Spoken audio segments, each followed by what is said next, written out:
All right, and welcome back to our second Manufacturing Matters Jackson episode. And we're going to go ahead and let you guys introduce yourself. Ryan, would you like to start? Sure, I'm Ryan Tarrant. I'm the President and CEO of the Jackson County Chamber of Commerce. And I'm Dave Worthams, the Director of Employment Policy for the Michigan Manufacturers Association. So, Dave, do you want to start and tell us a little bit about where we're at with ESTA? Sure. It explains why I have so much gray in my goatee these days. It's been something that ever since last August, it's been driving a lot of folks crazy. But I think we are at a point where the Michigan House of Representatives has passed a bill that will change the Earned Sick Time Act so that it works in a common sense way, unlike what was enacted by the court. We've got a similar bill that has been introduced in the Senate by State Senator Sam Singh, who I was just on the phone with a little bit ago. And they've had a committee hearing yesterday, about a 90-minute committee hearing, taking in testimonies from both folks who are seeking changes with the act, folks who are opposed to those changes. A fairly good conversation, I think. And while we are, 13 days, 14 days from this becoming effective, I think we are still on, granted it's a narrow path, but we are still on a path where good conversations between the Senate leadership, between House leadership are coming together. We will have legislation of some kind. I'm pretty sure of that. Whether or not we have it by the 21st, I think that's the big question, because a lot of the devils, are in the details there. But once they sort that out, I don't see why they can't get this done at least by the end of March. Granted, that doesn't solve a lot of folks having to go, find an attorney and doing the billable hours type of thing, but I think we do have a pathway to a fix. Yeah, and I think Dave's on boots on the ground there. The Jackson County Chamber of Commerce is part of the 80 plus strong coalition statewide that's been working on this issue since last summer. Michigan Manufacturers Association, the Michigan Chamber of Commerce, where I serve on the board of directors. And this has been priority one for everyone. I mean, we hear it from our member businesses locally here in Jackson. I mean, just last week I was talking to a business owner who actually, you think about the people that this affects and the business owners, and we have a business owner in the community who has some elderly parents, started an actual business to pay the home health aides. She's got 3 or 4 home health aides who are taking care of her parents, and this thing passes and all of a sudden she's got to figure out a whole nother set of rules for these folks who are taking care of her 90-plus-year-old parents. And so, what does that do to, that small business owner when she's trying to run a separate business and on the day-to-day? Take us back to the beginning on this a little bit. So I think this originally passed 2019, is that correct? We're to this point now where everybody's worried that this is going to take effect here from the date of this recording in a couple of weeks. And obviously, as we're talking, there's potential changes coming to that I think a lot of people are hopeful for. So maybe it might be good for our viewers just to kind of hear how we got to this point of where we're at, and then maybe detailing where we think it might end up. I mean, obviously, from an ideal world, that's one thing, but realistically, where it's going to end up, if that's something we could talk about. So in a galaxy far, far away, a long time ago, there were 2 out-of-state organizations that organized in the state of Michigan. You had a group called One Fair Wage and another group called Mothering Justice. One Fair Wage was all about, we want to make sure that there's at least a $15 minimum wage, and there was no tip credit, so that waiters and waitresses are getting fully $15 an hour, not being paid a differential. And Mothering Justice were looking to create a paid mandated sick time policy that would cover all employers in the state. They took advantage of language in our state constitution known as the initiative, where if you get a certain number of signatures on a petition, you can actually craft a law and put it before the legislature, who has limited options on what they can do. The magic number back in 2018, I think, was around 232,000 signatures. Both those groups got that number of signatures, and in September of 2018, we're able to put these laws before the legislature. Now, at that point under our Constitution, the legislature has 3 options. They can either adopt or enact the initiative as it's been presented to them, or they can put up an opposing proposal. And then if they decide to go that route, then the original initiative and the opposing proposal would go to the ballot at the next general election, which only happens in Michigan in November of even-numbered years. The third option is to to vote against it and then just send the one proposal to the ballot. So again, this is happening in September of 2018, an even-numbered year, and it is a big year because the governor, the Senate, and the House are all on the ballot at that moment in time. Recognizing it's kind of a populist issue, I think leadership in both the House and the Senate, which were controlled by Republicans at the time, said, you know what, let's just enact this now, and if we need to fix it, we'll fix it later. That way we're not giving people inspiration to get to go to the polls that year. The election happens. Governor Whitmer wins her first term. Governor Snyder is on his way out. We get into the lame duck of 2018, and at that point, the Michigan Manufacturers Association, Michigan Chamber, a number of other associations said, okay, we see there are some serious problems with this. We need you to fix it. And rather than waiting for the next legislature, after doing some research, seeing there were some conflicting attorney general opinions about can you adopt and amend, folks felt, yes, you can adopt and amend, so they went ahead and changed the acts in December of 2018. Governor Snyder signs the law, and that's how we got the Paid Medical Leave Act, which is the current law today, at least until February 21st. The folks from Mothering Justice and One Fair Wage said, well, that sucked. We don't appreciate that, and we're going to take you to court because we have another Attorney General opinion saying that you can't adopt and amend. It was issued by former Democratic Attorney General Frank Kelly. They go to court, goes to the Court of Claims in 2019. Later in 2019, we get a decision on that. But then all of a sudden, somebody flies back from overseas and has a cough, and COVID hits, and everything kind of slows down. And so because everything slowed down, that's why it's taken so long to work its way through the court. The Court of Claims said, actually, this is an unconstitutional move. You have to go back to what the initiative said based on the date when it was originally enacted in September of 2018. Of course, at this point, it's 2021. So how do you figure out all the different hours for the minimum wage part of it, and what sick leave that would have to be granted or recognized and things of that nature?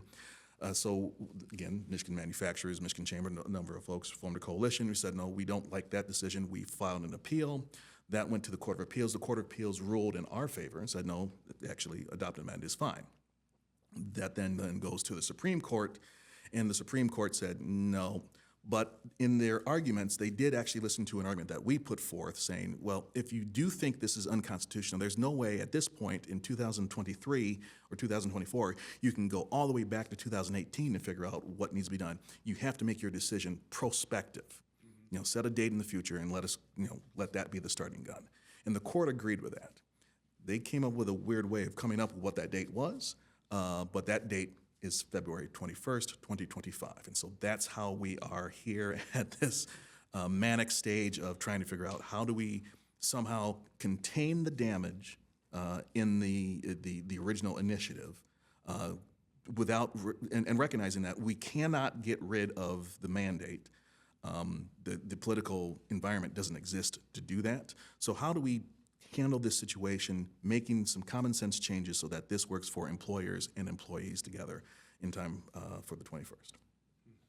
Yeah, and I think we've done a number of these presentations around the community, and I think we always lead with whatever we tell you is going to happen, is going to change probably, before or shortly after the 21st. Every time we came up, I did one the evening that they dropped those bills in the House and the Senate.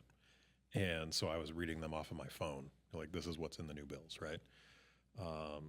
So we keep hearing it. We've actually done a webinar with former Speaker Tom Leonard, who was actually Speaker during lame duck and handled this. So it's always interesting to kind of see how that's going to play out. I think the big hope for small businesses, you get some of those exemptions, and it's not one employer or more, but you're more in that 25, 50, which is the Affordable Care Act at the federal level. So there's some precedent there. And I think the conversations that we're having here right now are getting towards those common sense changes. I think whatever the definition of a small business, that's going to be one of the sticking points. But making sure that employers can front load the time. I think that's something that everybody's kind of gravitating around. Yeah, that makes sense. Why should we force a 1 hour for every 30 hours worked accrual when folks want to have their 72 hours or whatever the magic number is up front? Making sure that the record-keeping processes are as simple as possible so you don't have to split out your ESTA time, your sick time, from your regular PTO if you happen to want to have one single bank for the ease of accounting. Getting rid of this ability to do a private right of action, that's the real draconian stuff that's currently in the Act. If someone feels they didn't get access to sick time, or that you're not following the letter of the law to the T, being able to not only file a complaint against you with the Department of Labor and Economic Opportunity, but then to take you to district court and file a civil claim against you. Getting in essence, two bites at the apple, taking care of that. And then this language here that instructs judges, if there's a civil action, to look at employers as if they've already violated the Act. That's not fair. You're supposed to have a fair shake when you go into court. This Act gives a very slanted type of view of that. So, I think some of those things folks are understanding and they're willing to fix. I think we've got some language that's passing around between the two houses about how to do that. And if the bigger things can be worked out, there's a pathway to fix this. I think the biggest concern I've heard from employers has been, some of the provisions around no call, no shows, and what the effect of that is to a business. And so the presentation you were talking at that you had referenced earlier was with the Jackson Commercial Contractors Association, right? And so you're on a job site, and all of a sudden, none of your people show up for 3 days. That's a problem. And so do we think that there might be a fix towards that as well? Yeah, I think there is some acknowledgement, particularly from Senator Singh, who's run businesses before. He's run small business before. He understands that there needs to be some sort of advance notice if someone needs to tap into sick time. You don't want somebody who's sick to come into the workplace and then spread the plague around or anything like that. But you do need to give heads up so that you don't have to shut down a line, or you don't risk the safety that you have on that particular line or for that particular project. There is in the House bill, House Bills 4002, there is language that says that advance notice can be given in advance in accordance with the policies and procedures laid out in an employee manual, which is only fair. Make sure that everybody understands how that works. Senator Singh doesn't go that far. He still contains this as soon as practical language, but he does recognize that particularly for nurses, for 911 operators, for police fire, that you do have to have some mandated staffing ratios. So he includes language to say if you have a mandated staffing ratio, that will trump the as soon as practical that's listed in ESTA. And our conversations continue with Sam to try to say, okay, we'll extend that to everybody. If it's not just, we need to get that communication in advance. Of course, recognizing if someone's incapacitated, well, we're not going to take any retributive action against them, not try to discipline them for that. But if they can communicate, they need to communicate before the start of the shift. Yeah, I have a question, not only from JAMA's perspective, but I know that there's other companies that are using those contracted employees, or you mentioned police and fire. A lot of the fire departments around here are volunteer. How is that affecting companies that are using those contracted or volunteer? Well, as it's currently written, independent contractors, seasonal employees, interns, those all count toward your employee counts. So the hope is that as they go through the negotiation, they sort of get to that common sense where you can say, okay, it's actual employees, not a 1099, not a contract. I think we're fortunate, again, looking at some of the FAQs put out by Leo, they do recognize that, okay, actually an independent contractor would not be considered an employee if they are truly an independent contractor.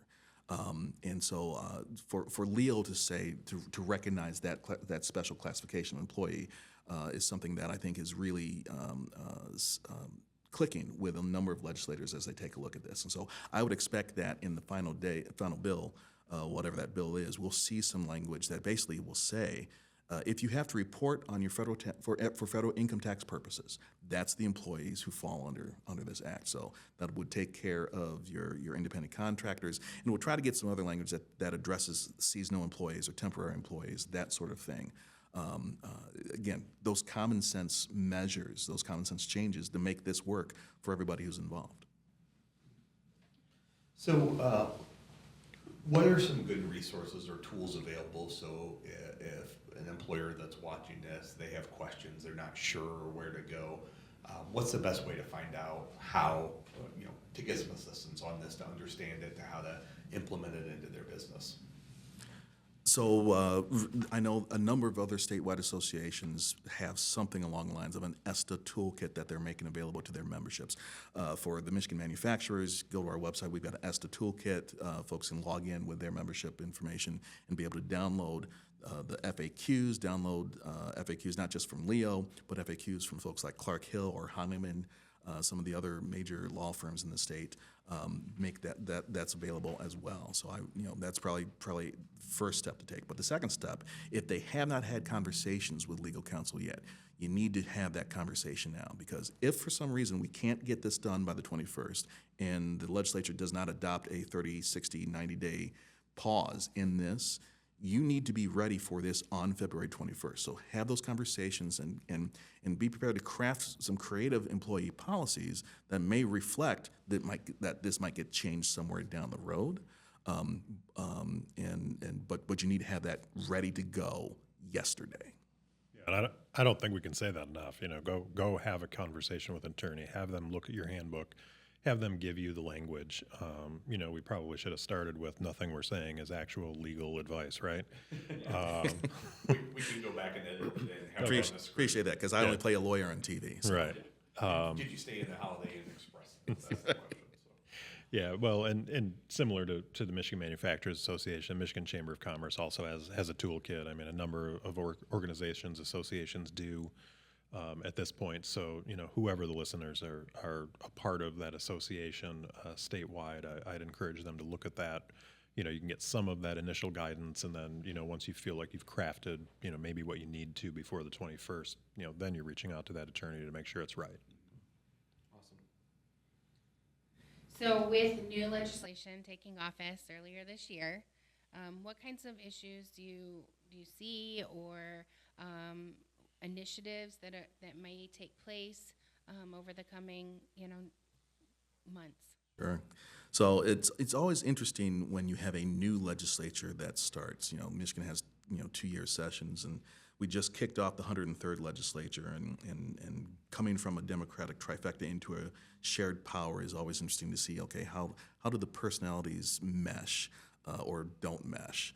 So that's been kind of interesting to watch. The House is really kind of taking their time getting themselves organized. We haven't had. Just last week is when they announced who the standing committee memberships would be. They were fortunate, again, they thought ESTA was such a big deal that they created a special select committee for that, so they could hit the ground running just on those 2 bills.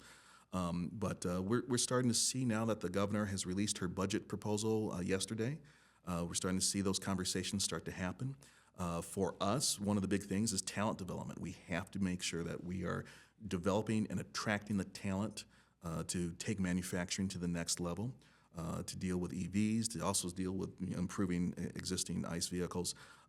But in the governor's proposal, we see that she's continuing her support for the Going Pro Talent Fund. She starts out her proposal at $54.8 million, and $54.8 million is nothing to sneeze at. But as I do my math, for looking at all the applications for folks who are interested in going pro, you need about $100 million to really meet the demand that's out there. So I'm hopeful that we'll have conversations with the governor and with the appropriators to increase that line item. I think we'll see a lot of discussion about economic development incentives, continuing that effort there. Shoring up the R&D tax credit. That was a big win that we got towards the end of the last legislative session, getting Michigan more competitive with other states who have and really provide support for those folks who are looking to do R&D in the state, and see if we can start tapping into some of the aerospace and military manufacturing supplying universe that's out there as well. Those are a lot of the main things that I see in the budget. My colleagues who deal with the environment, they see there's some issues with the increase in tipping fees for those folks who are bringing folks who are dealing with trash or dealing with waste in the state. The governor's suggestion, I think, will cause a dramatic increase in the cost of doing business here in Michigan. Again, we're competing against everybody else in the world, particularly other states, though, South Carolina, North Carolina. They don't have tipping fees like that, so we need to make sure that we're keeping that as competitive as possible. So we'll push back on those sorts of things. And then we're seeing a lot of things coming from the Senate dealing with health care. That if we don't keep a close eye on that, could actually lead to long-term increase in our health care premiums that we offer to our employees. For businesses of all kinds. And so we need to have some conversations as that moves forward. Yeah, and I think, from my perspective, a couple things that you touched on, going pro talent fund, proposing roughly half of what the applications are, I think has sort of become the history, right, of going pro. I mean, it's been incredibly popular among manufacturers, among businesses, and for years, I mean, since it first started, we've been fighting for more funding for going pro. So, I don't think this is anything new or that we're not accustomed to at this point. On that ESTA Select Committee in the House, I want to point out that, here in Jackson, Kathy Schmaltz was a member of that committee. And, so she was there working on that bill, working on that fix for our businesses and, really appreciative of that effort. And then, as far as kind of what we're watching, I would say, you mentioned the budget. I think that's going to be an interesting one now in this new shared power dynamic of what are those priorities and how do they compromise, and then kind of how the new Speaker of the House handles things. Dealing with the governor, dealing with the Democrat majority in the Senate. The Speaker is not a political neophyte. He's been doing this for a long time. He, even in an era of term limits, I mean, he's probably got more experience than a lot of speakers of the House have had. Over the last 20 years, having been involved, first as staff for an attorney general and being around for 20 plus years. So, so he knows how to get things done. I think that's going to be an interesting dynamic to watch, especially as we go through the budget season. Yeah, and I think the thing that might overshadow all of that is what will President Trump do as far as this his tariff policies with Canada and with Mexico. That could also put a chiller on the budget discussions that we have there.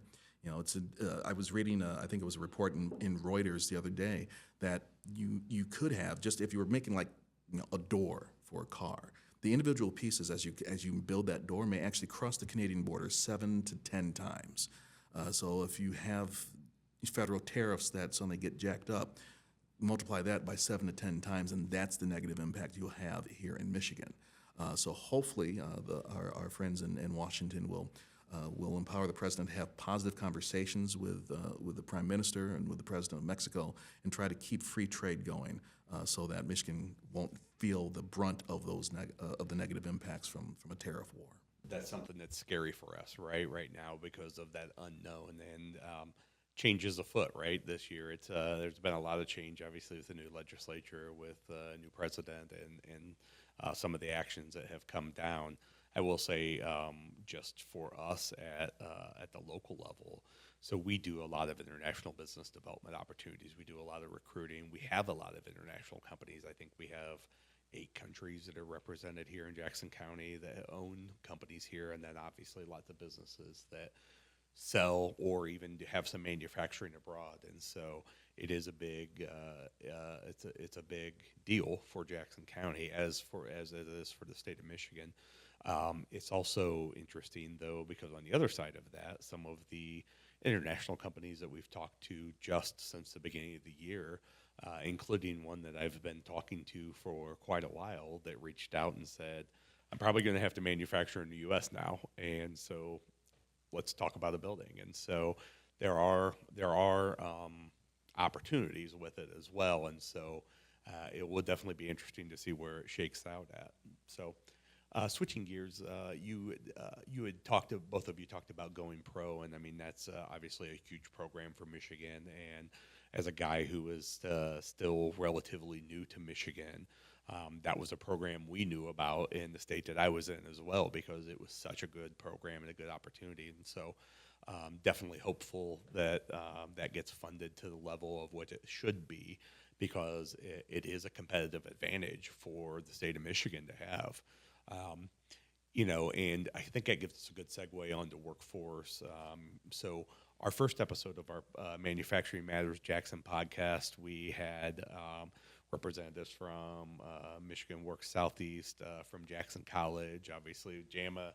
Olivia lives and breathes workforce for our manufacturers every day, and as the economic development organization, we do too, right? And so we spent a lot of time in our first episode talking about the importance of workforce development and what we're doing. And so I may ask you guys as well. We have a number of workforce organizations in and around Jackson, obviously, that are serving the state as well.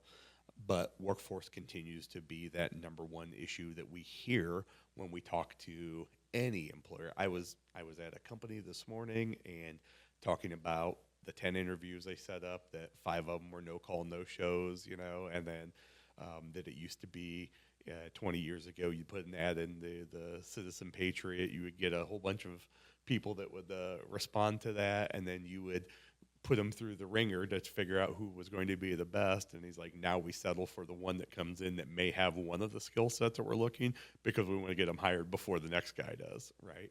And so it's a challenge. So maybe you could talk about any initiatives, and maybe this is a Ryan question, but any of the initiatives that you're working on around workforce development, and then how that plays into the state as well. Sure. We at the Chamber do not do workforce development. We'll make that clear right up front, but, appreciate the work that all those workforce development agencies do. And I think one of the things, and, we've had these conversations amongst ourselves in the past few months about, just that variety of workforce development agencies and organizations that we have in Jackson County. I mean, Keith and I over lunch, I think at one point came up with 12 or 14, right? But we did get an opportunity to eat a Schlenker's nice burger, Schlenker's, while we were doing that. Schlenker's Olive Burger, icon in Jackson, right? On your way out of town, Dave, that's a place to stop. And so, you start to look at that and you say, okay, well, if we've got 14 and then, as we sort of sit down and look at it, there's a number of others. I mean, probably another dozen or so out there who, on some level, are engaged in workforce development. And how do we, sort of get away from siloing ourselves off and look at it kind of holistically and say, what are the needs of the community? Who's doing what, where are those gaps, how can we be more efficient and work together, because, that's how we start to move that needle. Here in Jackson, we have about 33% of our working population has an associate's or a bachelor's degree or higher, and, that's below the state and national average. So, how do we start to move the needle on these things, and we can't do it without aligning, and so, that's why now Accelerate Jackson County and JAMA and Jackson College and ShopRat Foundation and others have started to come together to work on putting together a workforce development collaborative together with business, so that we can kind of say, okay, how do we actually move this needle? How do we do our part? When you hear about the governor's 60 by 30 initiative to raise the educational attainment, how do we raise our educational attainment and do our part for that? Because it matters for our manufacturers and our businesses who can't find those skill sets that they need. They're not getting 10 or 12 applicants for one job. They're getting somebody with one skill, and then they're hoping that their going pro application gets funded so they can train them for the rest of it. So I think, that alignment that we have, that working together, I mean, that's sort of the chamber space in this, is sort of convening on it, bringing people together, and then advocating and working with people like Dave and Lansing if there's things we can do here on the ground in Jackson to help fund going pro. Yeah, I think the other part of that is recognizing that not everybody, as they're coming through middle school and high school, are looking towards college. Some of them want to go into the trades, and there's nothing wrong with that. You can make a very good living going in the trades coming right out of high school. But I think it does make an incumbent on making sure that our K through 12 system is making that option available for so many years in the state, we've pushed folks, you got to go to college, you got to get your bachelor's, you got to get your master's. That's how you're going to make the money. And we've focused so much on that in some school districts, they forget to give them those basic, those foundational skills. I live in Kalamazoo, and so I'm blessed to be able to take advantage of the Kalamazoo Promise. One of the things that we've noticed as the Kalamazoo Promise has developed, and it's done a great job sending folks to college, but for those folks who don't want to go to college or aren't ready for it, we need to provide another off-ramp for them so that they can still have very productive lives. And so they've expanded the promise to not just provide funding for your public and private universities or your community colleges, but now for trade schools as well.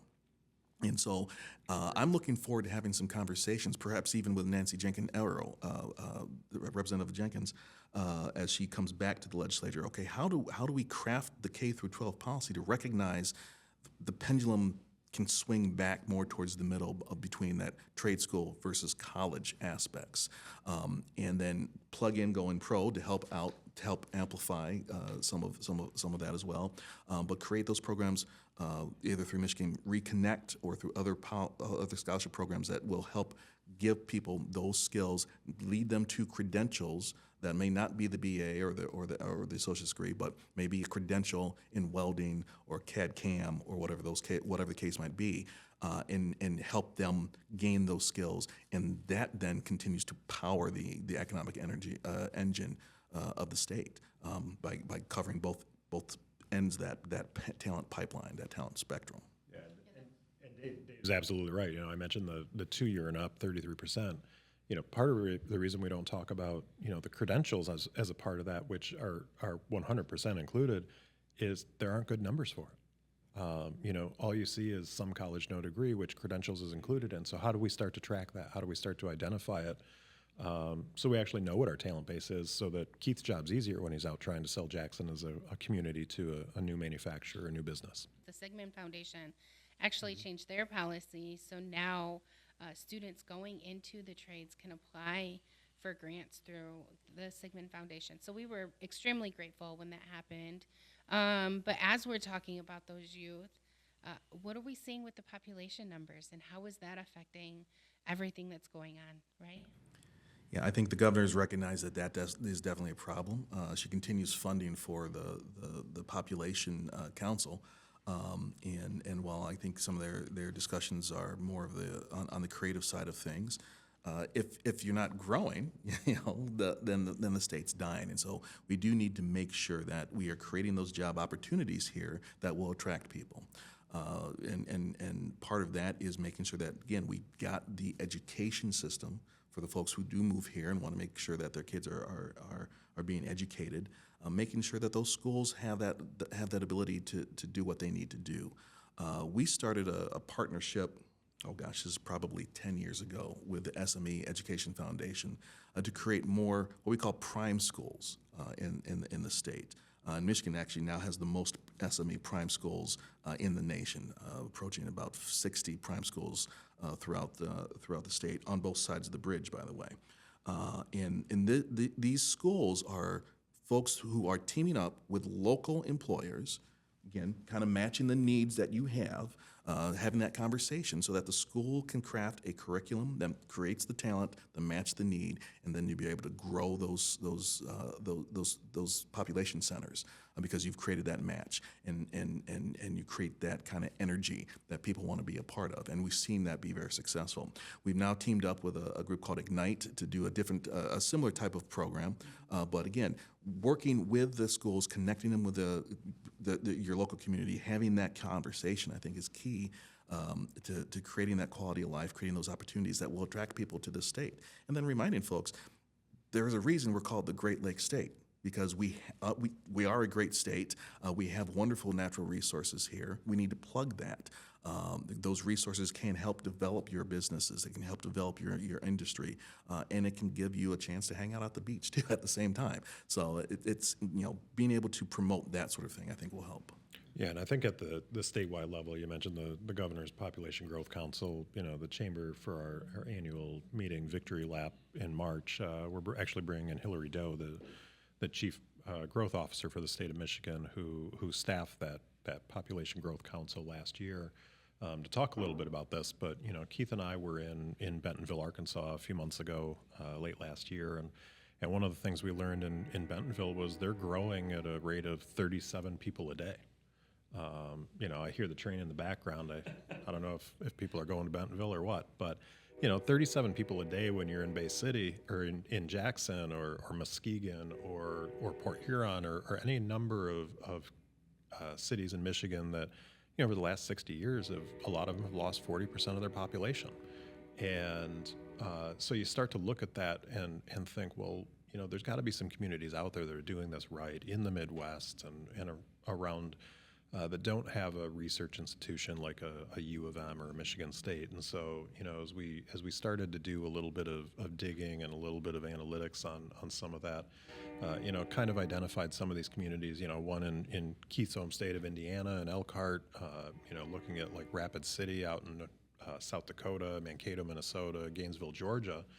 And you start to see some themes that kind of pop up. And, Dave, you mentioned some of them, but, having a good K-12 system, that educational attainment where you have the workforce that the businesses need. Your urban core has to have relatively low crime rates. Your housing affordability has to be, relatively affordable compared to the national median. Here in Jackson County, we're significantly below by like $100,000, but, what that tells you is it isn't that necessarily that it's affordable. It's that maybe we need to work on our housing stock. We need to be building more homes, because you also don't want to be seen as sort of that cheap community, and then the quality of life.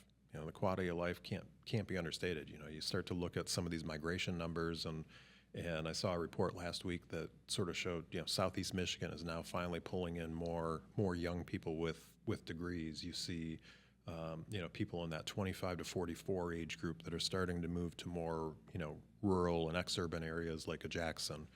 And how do we get some of these things in order and put those things in place over the next, decade or so that now we become poised for growth in a place like Jackson versus being an aging community that has sort of, as a city shrunk and now, stagnated at the county level from a population perspective. If any of our listeners can hear the train in the background, at our intro that Livia and I recorded earlier, we mentioned that we're recording in the heart of downtown Jackson. So, we're not lying when we say that, right? So you get to hear a train. If you've been in downtown Jackson, you're going to hear a train once in a while with the train station. But I will also say that train station plays into my next question, which is that quality of life that you kind of started to talk about, right? Having an Amtrak station available in downtown with a station that you can hop on the train and go to Detroit, you can go to Chicago, like that is a quality of life initiative. That is a quality of life opportunity for this community. And so I guess the question I have is, we talked about, you mentioned about us going down to Bentonville and, that was a quality of life driven trip that we took.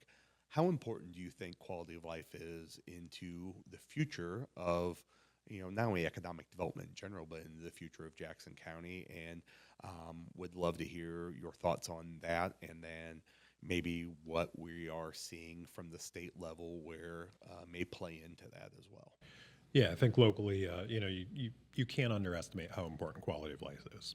For a talent attraction and retention perspective, if you don't have those outdoor activities, if you don't have a train, if you don't have, quality healthcare system in your community, all of those things make it harder to keep young people who have a family. They make it harder for people who are looking to relocate, whether you're a manufacturer, your Consumers Energy, Dawn Foods, Elro Steel, Mackey, you kind of name it. If you're trying to hire an engineer who's got a couple of kids, what are we going to do with them on the weekends? And here in Jackson, we've got a lot of outdoor amenities. I mean, we talked about Bentonville. We went down because Bentonville's the mecca for cycling, and have turned themselves into that over the last 20 years. And I think there's some opportunities here to do some similar things, not necessarily to become the mecca of cycling, but to really kind of invest in those sort of outdoor amenities, those activities. Full disclosure, I run Experience Jackson, the destination marketing organization as well. And so, for us, we're looking at investing $500,000 over the next 3 years into destination development. Revamping the mountain bike trails at Ella Sharp Park. There's 11 miles over there now. We'd like to try and create that so it's 13 to 15 miles and it's world class. So there's a lot of those pieces that are there that are sort of right on the cusp, and we think if we can sort of be out ahead of it and start the investments and use that as match funding for grants and be talking to our legislators about appropriation dollars and then private dollars on top of it. Can we take our $500,000? Can we turn that into $5 million of destination development where, now every business that brings in someone they're trying to hire, you can take them on a tour and say, there isn't another community in the state that has what we have. You mentioned the fact that the train station could be an economic development opportunity, and that's true. When I first started in Lansing, I was the transportation policy advisor for the House Republican Caucus.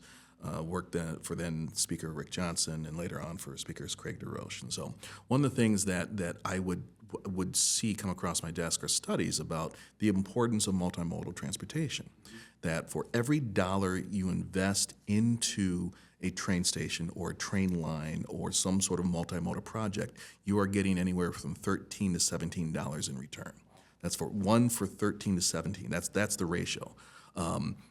Take that even further. When Washington, D.C. extended their Silver Line, the property values around those station stops that they just in the planning stages quadrupled in some cases. That's the power, if you do it right, that multimodal transportation can bring to your community, and it can increase your quality of life, increases the economic development opportunities that you have there. It really can give you a good bang for a buck. Now, in Michigan, we're still trying to figure out how to do that right. And granted, I was like, just out of high school when I was working for the speaker back then. So I'm quite sure there are some other studies that have come out since then. But if you can imagine getting a light rail or some sort of fast speed rail to connect Jackson to downtown Detroit on Tiger weekends, okay, particularly if we get another run at the playoffs like we did this last year, having people being able to go down to Comerica Park and spend an hour on a train to get there and back, you start to see how this state can get the excitement and the energy and the economic power that you might see in suburban Chicago. And it drives me nuts to have to give Chicago props because I've always been a Red Wings fan. And don't even get me started on the horrible thing that the Bears are. But that's the sort of thing that if Michigan can tap into that sort of energy, there's nothing that can stop us as far as being able to bring in that talent and turn around this population trend. And I think, we've been talking about the train station. Dave's not from Jackson, so we should probably educate him on the start of the Coney Dog. First Coney Dog was sold outside the train station right down the street here that we can see from the window. So, yeah. And I know one of the things that we're hearing is that our young people don't want to drive. They're not getting their license. And so the parents are holding that burden. And so finding those other opportunities for these kids that they have no desire to get behind the wheel. I think that's exciting for Michigan. And you guys both kind of hinted at this. What are some legislative priorities that your organizations are working on over the next year? Well, again, we're all about, we need talent. So we've got to be able to attract talent, to develop talent, to retain talent. We need to make sure we've got those economic development incentives in place that will help us grow those opportunities. So we bring more businesses here, more job opportunities here. We want to make sure that we're doing what it takes to keep Michigan competitive with those other states. Quite often, I'm reminding legislators, it's easy to take a look at how is Michigan doing against the Indianas and the Ohios of the world because it's the Midwest, and the Midwest is very tight. But we don't compete just in the Midwest. You compare us to South Carolina, you compare us to North Carolina, you compare us to Tennessee.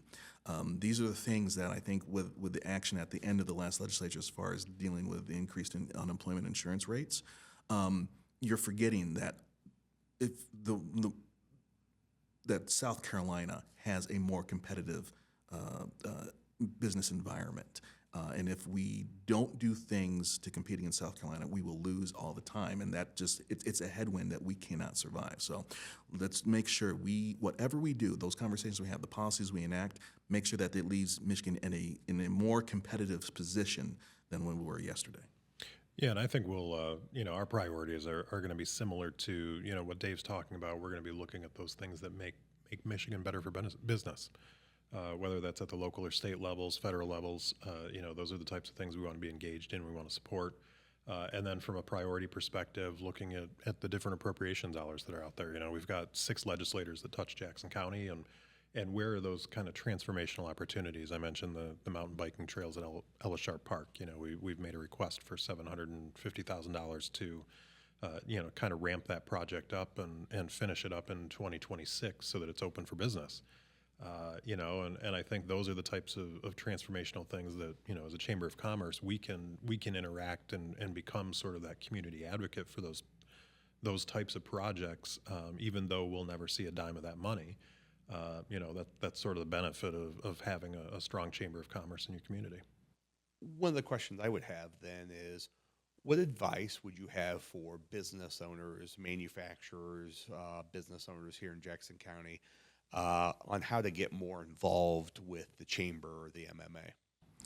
So definitely reach out to be part of the MMA, and then don't just use that to tap into whether it's insurance or whatever products we might be offering you, but get involved with our policy committees. We have 6 policy committees that cover different areas, whether it's human resources, environment, tax policy, what have you. But get involved in that, because that will really plug you in and give you opportunities to interact with your local leaders, with your state legislators, even with members of Congress as well.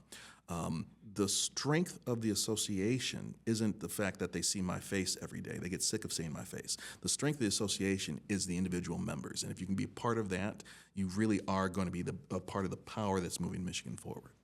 Yeah, and I think from a chamber membership perspective, similar to that, you sort of get to be engaged, but, as a part of the collective and unifying that business voice in the community to affect policy. No matter what level you're talking about. I mean, we have a lot of communication with the federal side.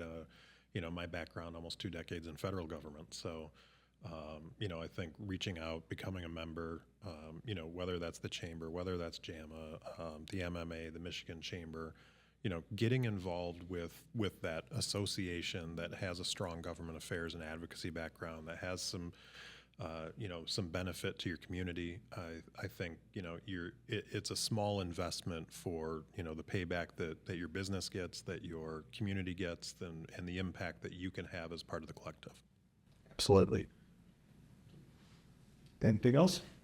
Yeah. Do you guys have anything else that we've missed that you think, our community or our manufacturers could really benefit from? Well, I'll go back to how we started this thing. ESTA, it comes due in 14 days. If you haven't sent an email or made a convert call to your state senator's office or to the governor's office, please do so. Again, your voice will really amplify the message that the coalition that we formed with JAMA, with the Jackson Area Chamber, with the Michigan Chamber, with the Small Business Association, with NFIB, it's the citizens of Michigan that can really move that forward. So if you haven't made a call, haven't dropped an email, please do so. We've got again on the MMA website, we've got an action center that's open to anybody. We've got a sample letter you can send. Just put in your name and your address, and you can send it. But please put it in your own voice, because I think that individuals telling the story really is very helpful. And then once you've done that, tell your neighbor to send one, tell your spouse to send one. If your kid just turned 18, tell them to send one as well. Even if they're not 18, tell them to send one. We need to get this going, because 14 days is going to fly by real fast. Yes, to what Dave said, everything that he just said. And the other thing is, just to kind of challenge our businesses to, take a look at the issues that you're having today with your workforce. And we've been talking about population growth, and we've been talking about these things. And to start to challenge people a little bit, it sometimes is really easy to worry about today's problem. But to start to think into the future and what does the next 20 years look like? Because, when we looked at those growth communities, the one thing that they all had in common was they had common shared goals that took decades to accomplish. I mean, you look at Grand Rapids and what downtown was in 1973 versus what it is today. That's 50 plus years of persistent goal setting and accomplishments. Bentonville was the same way over 20 years. You've got, other communities that have done it. And I think, that's sort of one of our big projects this year is looking at bringing businesses, bringing the community government together to talk about what does that 20-year vision for Jackson look like, and how do we accomplish it moving forward, and how can we all do our part? So, last question I would have, and this is the softball question. What's the best way to get a hold of both of you? My contact information is at the MMA website. Go to mimfg.org. I'm in the About section. Track me down. Glad to pick up the phone. Glad to send the email. And or worst come to worst, you might find me at a Michigan football game. Solid choice. Easiest way for me is my cell phone, 989-708-7683. You can call me, text me. If you want to have a conversation about ESTA, I've had a couple of those on Saturdays with some of our business owners. Happy to chat or talk to people anytime. So This podcast is agnostic as to what Michigan school that you choose to support. So we also support all football teams and sports programs across the state of Michigan. Oh, okay. I'm glad you added across the state of Michigan. I was going to say we don't support Ohio State, but we Right. I won't even say that name. But yeah, go blue, go green, go Broncos, go Red Wings. There you go. fire up chips. Really? I'm from up north, man. Oh man, we got to talk. Fair enough. Well, I won't use this opportunity to bring my Purdue fandom into this. It's not Better than Ohio. It's It's not as popular in Michigan, I will say. still too soon after football season for you. There's always the mantra for a Purdue fan is wait till basketball season. So absolutely. Yeah. So Olivia, anything to add? I just want to say thank you to Ryan and Dave for joining us today.